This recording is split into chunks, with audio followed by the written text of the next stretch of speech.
when it comes to comprehending disparities in maternal care, you can talk statistics and epidemiology, you can talk about people's stories.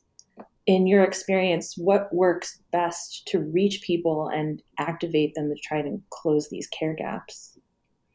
I always like to start with stories. I enjoy writing stories and relating it to real outcome. And I think it makes it more real and personal. Obviously, as physicians, we need facts, we need data to support what we say. We can't just kind of be arbitrary about what we claim.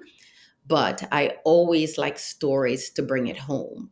And it makes it, to me, more deeply personal. And you can connect more with a story. When I first, well, not really first, when I did more and more in this work, the stories really motivated me to continue to do more. For example, Dr. Shalon Irvin's story really pushed me to keep doing more and more and more.